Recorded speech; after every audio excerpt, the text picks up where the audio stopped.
Book of Heaven, Volume 17, 10th to the 20th of June 1924. Page 1-8. June 10, 1924. How one who lives in the divine will must enclose everything. How the divine will is origin, means and end. This morning, having received Holy Communion as usual, I was saying to my dear Jesus, "My sweet life, I do not want to be alone when I am with you, but I want everything and everyone together with me.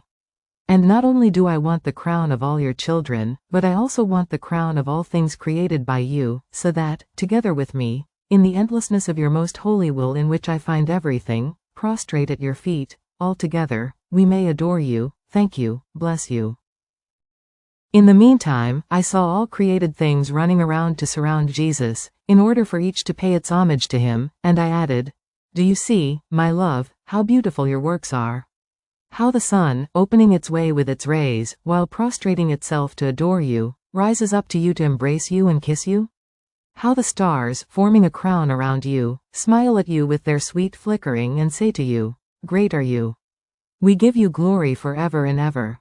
How the sea flows, and with its harmonious murmuring, like many silvery voices, says to you, 'Infinite thanks to our Creator.' And together with the sun, I embrace you and kiss you. With the stars, I recognize you and glorify you. With the sea, I thank you." But who can tell all that I was saying, calling all created things around Jesus? If I wanted to say everything, I would be too long. It seemed to me that each created thing had a distinct office to be able to pay its homage to its Creator. Now, while I was doing this, I thought I was losing time and that was not the thanksgiving to be made for Jesus after communion, and I said this to Jesus. And he, all goodness, told me, "My daughter, my will contains everything, and nothing of all that belongs to me must escape one who lives in it. On the contrary, if only one thing escapes her, it is enough to say that she does not give me all the honor and the glory which my will contains. Therefore, it cannot be said that her life is complete in it, nor does she give me the return of all that my will has given her. In fact, I have given everything to one who lives in my will, and I go to her as though in triumph, upon the wings of my works, to give her new return of my love, and she must come along the same path as mine, to give me new return of her love. Would it not be delightful for you, if you had made many beautiful and various works, and someone, who is loved by you, placed them around you to please you, and showing them one by one said to you, 'See, these are your works. How beautiful this one is. How artistic is this other one. What joy would you not experience? What glory for you?' It is the same for me, more so, since one who lives in my will, having to centralize everything within herself, must be like the heartbeat of all creation, and as all things palpitate in her by virtue of my will, she must form one single heartbeat, to return to me, in that heartbeat, the heartbeats of everyone and of everything, and to bring me back the glory and the love of all things which came from me. I must find all in the soul in whom my will reigns, so that, containing all, she may give me all that the others should give me. My daughter, living in my will is very different from the other sanctities, and this is why, up until now, the way and the true teachings of living in it cannot be found. One can say that the other sanctities are the shadows of my divine life, while my will is the source of the divine life. Therefore, be attentive in the exercises of living in my will, so that from you may come the true way and the exact and precise teachings for those who, wanting to live in it, may find, not the shadow, but the true sanctity of the divine life.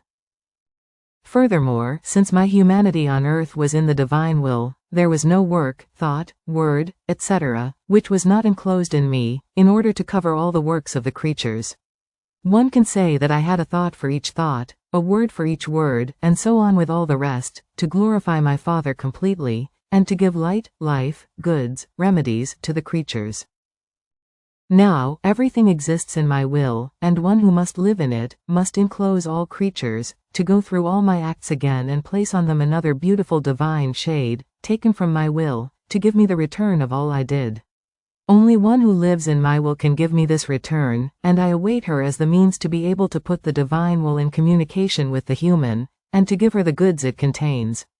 I want the creature as an intermediary, who, going through the same path which my humanity covered in my will, may open the door of the kingdom of my will, which had been closed by the human will. Therefore, your mission is great, and it takes sacrifice and great attention. Then, I felt immersed in the supreme volition, and Jesus continued, "My daughter, my will is everything and contains everything, and then, it is the origin, the means and the end of man. This is why, in creating him, I did not give him a law, nor did I institute sacraments, but I gave man my will alone, because it was sufficient for him, being in the origin of it, to find all the means to reach, not a low sanctity, but the height of the divine sanctity, and therefore find himself at the harbor of his end. This means that man was to need nothing but my will, in which he was to find everything, in a surprising, admirable and easy way, to become holy and happy in time and eternity. And if I gave him a law, after centuries and centuries of creation, it was because man had lost his origin, and so he had lost means and end. Therefore, the law was not origin, but means. But in seeing that, with all of my law, man was getting lost, in coming upon earth I instituted the sacraments, as stronger and more powerful means to save him. But how many abuses, how many profanations, how many use the law and the very sacraments, more to sin and to fall into hell? While with my will alone, which is origin, means and end, the soul places herself in safety, she rises to divine sanctity, she reaches, in a complete manner, the purpose for which she was created, and there is no shadow of danger that she might offend me. Therefore, the safest way is only my will. The very sacraments, if they are not received in order with my will, can serve as means of condemnation and of ruin. This is why I inculcate my will so much, because, being the soul in her origin, the means will be favorable to her, and she will receive the fruits which they contain. On the other hand, without it, the sacraments themselves may be a poison to her, leading her to eternal death. June 14, 1924. How God is order. The beauty of the soul who lives in the supreme will. This morning, while I was in my usual state, I don't know whether it was a dream, I saw my late confessor, who seemed to take something twisted from within my mind, and he fixed it and untied it. I asked him why he was doing that, and he said to me, "I have come to tell you to be attentive to order, because God is order, and one sentence, one word, of what the Lord tells you, which you do not report just as it is enough for being not according to order, and it may cause doubts and difficulties in those who will read what you write about his adorable will." On hearing this, I said, "Is it perhaps that you know I have written disordered things until now?" And the confessor, No, but be attentive for the future. Let the things you write be clear and simple as Jesus says them to you, and omit nothing, because if only one little sentence, one word, of those which Jesus tell you, is missing, or if you write it differently, that's enough for order to be lacking. In fact, those expressions, even minute, serve to give light, to allow the meaning to be understood with greater clarity, and to link the order of the truths which good Jesus manifests to you. You are apt to omit many little things, while the little things link the great, and the great link the little. Therefore, be attentive in the future, that everything may be well ordered. Having said this, he disappeared from me, and I remained a little concerned. After this, I was abandoning all of myself in the holy divine will, and my Jesus, moving in my interior, told me, "My daughter, how beautiful it is to see a soul operate in my will. She plunges her action, her thought, her word, in my will. She is like a sponge, and as she becomes soaked with all the goods which my will contains, many divine acts can be seen in the soul, which emanate light, and it almost cannot be distinguished whether they are acts of the Creator or of the creature. Becoming impregnated with this eternal will, they have absorbed within themselves a power, a light, and the way of operating of the eternal majesty. Look at yourself, how beautiful my will made you. Not only this, but it encloses me in each one of your acts, because, enclosing my will, you enclose everything." I looked at myself and, oh, how much light came out. But what struck me and pleased me the most, was to see my Jesus enclosed in each one of my acts. His will imprisoned him within me. June 20, 1924. How the divine will contains the fullness of happiness and the second humanity of our Lord. As I was in my usual state, I found myself outside of myself, together with my most sweet Jesus. He was all goodness and all admirable. He took my hands in his and pressed them tightly to his breast, and, all love, told me, "My beloved daughter, if you knew what pleasure, what taste I feel in speaking to you about my will.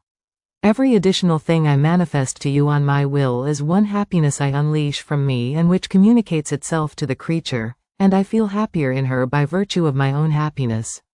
In fact, the distinctive specialty of my will is exactly this, to make God and man happy. Don't you remember, my daughter, how much we delighted together, I in speaking to you, and you in listening to me, and how we made each other happy? And since my will alone contains the seed of happiness, I by manifesting it, and the soul by knowing it, form the plant and the fruits of true everlasting and eternal happiness, which never ceases. And not only us, but also those who listen to or read the admirable and surprising things of my will, feel the sweet enchantment of my happiness. Therefore, in order to make myself happy in my works, I want to speak to you of the nobility of my will, of where the soul can reach, and of what she can enclose if she lets my will enter. The nobility of my will is divine, and since it comes from heaven, it does not descend if not in one in whom it finds a noble court. And so the first one to let it enter was my humanity. It is not content with little, but it wants everything, because it wants to give everything. And how can it give everything if it does not find everything for itself, to be able to place all of its goods in it? So my humanity gave it the holy and noble court, and it centralized everything and everyone in me. See, then, in order for my will to come and reign in the soul must enclose within herself all that my humanity did.